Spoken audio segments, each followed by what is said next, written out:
Hi అండి. Praise the lord. దేవునామాన మీ అందరికీ నా వందనాలు తెలియజేస్తున్నానండి.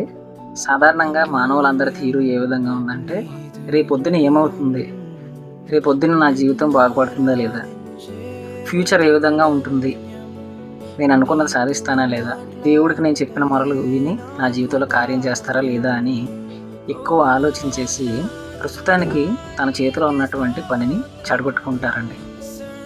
ఆనాడు ఆదికాండంలో మనం చూసుకున్నట్టయితే 100 ఏళ్ల అబ్రహాము, 90 ఏళ్ల శారా వారి యొక్క జీవితాన్ని మనం జ్ఞాపకం చేసుకున్నట్లయితే, వారు మనలాగే ఇంత ముసలివాళ్ళమైన మనం పిల్లలకి అంటామా, ఇక నాకు సంతానం ఉండదేమో అని ఇప్పుడు మనం ఏ విధంగా అయితే ఫ్యూచర్ గురించి బాధపడుతున్నామో వారు అదే విధంగా బాధపడ్డారన్నారు.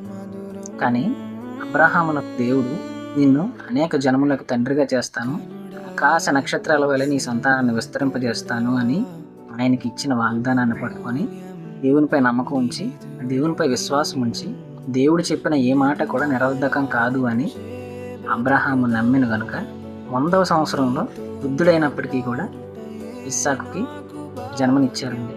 అద్భుత రీతిగా అబ్రహాము సంతానాన్ని దేవుడు ఆకాశ నక్షత్రాల వల్లే విస్తరింపజేశారండి. అదే రీతిగా నీకు కలిగిన నమ్మకాన్ని, దేవుని మీద నీకున్న విశ్వాసాన్ని నువ్వు గట్టిగా పట్టుకున్నట్లయితే దేవుడు సతమతమవుతూ ఉన్న నీ యొక్క ఆలోచనలని స్థిరపరిచి నీ యొక్క ఫ్యూచర్ని బాగు చేసి నువ్వు కోరుకున్న దానికంటే అత్యధికంగా నిన్ను ఆశీర్వదిస్తారండి. కాబట్టి దిగులు పడకనేస్తామా, కలిగిన విశ్వాసాన్ని గట్టిగా పట్టుకో. తేజోమయుడైన దేవుడు నీ యొక్క బాధను, నీ యొక్క కష్టాన్ని ఆనంద బాష్పాలుగా మార్చలాగిన కొద్ది మాటలు దేవుడు మనం ఇంట్లో దీవించును గాక.